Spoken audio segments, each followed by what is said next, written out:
Assalomu alaykum dadasi, yaxshimisiz? Va alaykum assalom. Ha, ertalab ruxsat so'ragandim-ku sizdan, gapga boraman deb. Menga qara. Bunaqa gap, mablarini yig'ishtirgan shundaymi?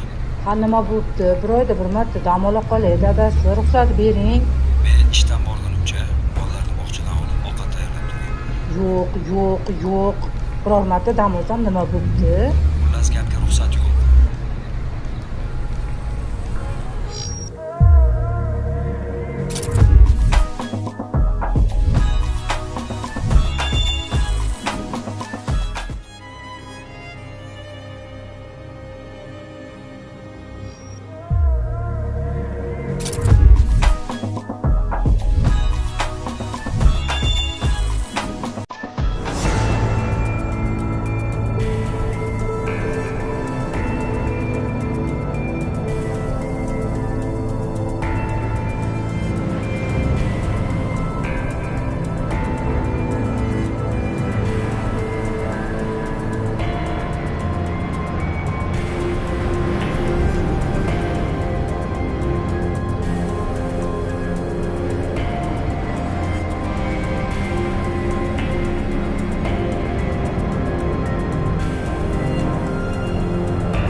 Alo.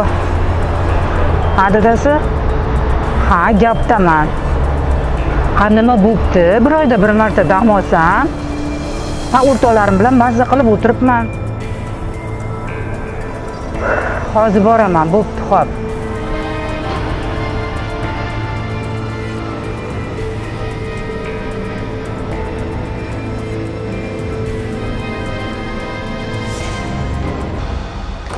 Bo'pti degona, gaplashamiz. Men uyga keldim. Qayerda yuribsan? Gapda edim. Men senga gapga borma degandim-ku. Bir oyda bir marta dam olishga haqqim bordir. Menga qara. Bolalar qani? Nima? Bog'chadan olmadingizmi? Senga ishonib o'tiribman, men hozir olib keladi deb. Nima, men ham insonman-ku, bir oyda bir marta men ham odamlarga o'xshab dam olay. Axir men senga ruxsat berganim yo'q-ku. Yo, ruxsat berdim.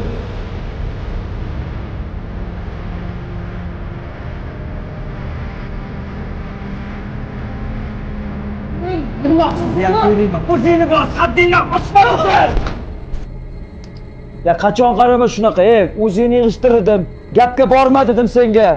Dildora. Menga o'yin qilma, tushundingmi? Dildora.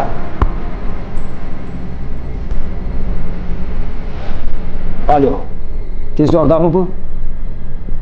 Davlatobod tumaniga.